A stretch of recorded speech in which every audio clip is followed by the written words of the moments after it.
Right, we talk a little bit more about this with conflict resolution expert Dr. Mustafa Yusuf Ali, the chairperson of the Horn International Institute for Strategic Studies. He joins us now from Nairobi, Kenya. Very good evening to you, and thank you so much for speaking to us. So, it was a long, drawn-out affair, and I believe this is the first time that one person was elected for this position in a one-vote election in 50 years. Tell us why this is a monumental development. Well, the elections that have just been concluded in Mogadishu yesterday night is a milestone for Somalia for one major reason. The outgoing president, Mohamed Abudallahi Farmajo, illegally extended his term by more than 1 year. And this was causing a lot of stress on Somalia, and security in Somalia. And so the vote that took place last night and the conclusion to that vote peacefully that ushered in former President Mahmoud Sheikh Hassan was a welcome relief to a very tense Somalia over the last 2 years. I mean, there's been much talk about the complexity of the indirect model of voting. So I understand that this time it was the third round of voting that led to this, and it was by a simple majority. But in terms of the former president himself winning, was it expected? Did it come as a shock by anyone? Or, I mean, there have been critics who have heard say the candidates that he was competing against, including the former president Farmajo himself, that they've been at the helm and have failed to do much about the insurgency, solve the problems that confront Somalia at the moment. Yeah, what was not a surprise was the throwing out of the incumbent Mohamed Abudallahi Farmajo. That was largely expected, as he had bungled up governance, the democratic process, and the handling of Somalia as a nation that has been steadily coming out of conflict over the years, fighting Al-Shabaab and restoring the dignity of the Somalis. So because that had not been done by the outgoing president, it was easy to see why he was going to be removed very fast. And secondly, the outgoing president also had bungled and relations between neighboring countries and antagonized the international community for a far too long and stretched it to a point that the international community was losing patience with him. However, what was unexpected was actually the election of the former president, Mohamed Sheikh Hassan. Many people expected that either the other former president, Sheikh Hassan, Ahmed Sharif was going to be elected, or another president that had garnered a lot of votes in round one. And so many Somalis treated the results of yesterday's vote with jubilation in Mogadishu and outside of Somalia.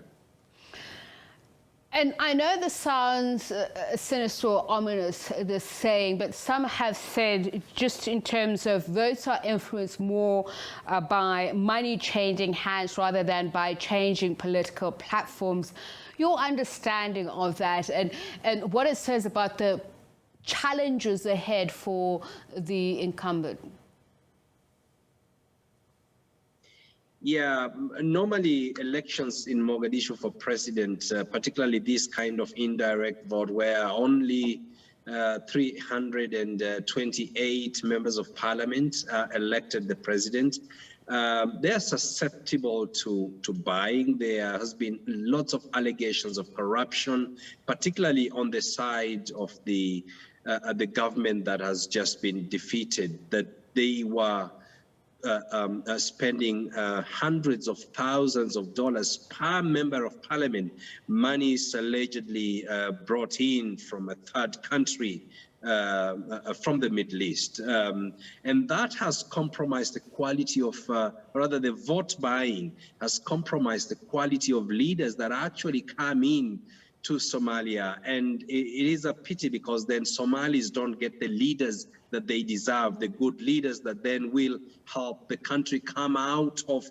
the instability, failed country status, failed state status, and leaders that are then supposed to immediately address drought that is affecting 3.5 million people in that country. So a major lost opportunity here. However, because of the unexpected nature of the leadership, the coming in of Hassan Sheikh Mohamud, many Somalis are looking forward to renewed bettering of relations with neighboring countries, with institutions and Africa Union, United Nations, and the friends of Somalis from outside Africa, particularly in the Gulf countries, to try and help that country back on track to peace, addressing their security challenges, fighting terrorism, and addressing famine that is currently ravaging that country.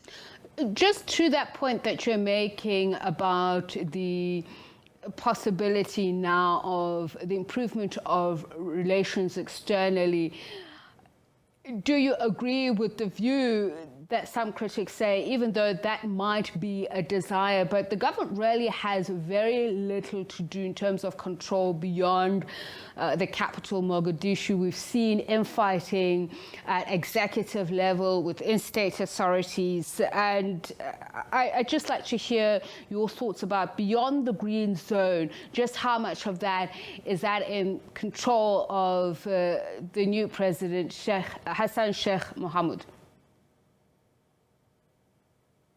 Yeah, beyond the airport, the government of Somalia and the SNA, the Somali National Army, and other security forces control pockets, very small pockets of urban areas in towns around Somalia. Beyond that, most of the large swaths of territory in the rural parts of Somalia are still controlled by the terrorist group Al-Shabaab. And so it is still going to be a tall order for the government to retake the territory that Al-Shabaab are holding at the moment. The outgoing government failed utterly in wrestling back the territory from Al-Shabaab that it had lost, because there was so many internal wrangles between leaders and in parliament and between and within security forces in Somalia. That perhaps could be one of the major priorities, to bring together a unified army under one command to try and fight Al-Shabaab and extend government's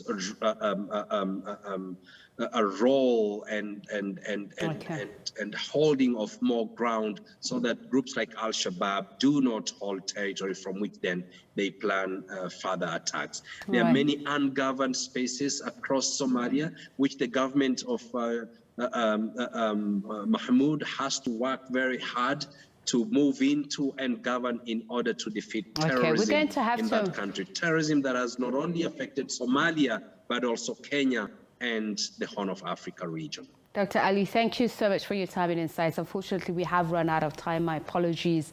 That there is conflict resolution expert Dr. Mustafa Yusuf Ali. He's the chairperson of the Horn International Institute for Strategic Studies. He speaks to us from Nairobi, Kenya. We're going to take a quick break.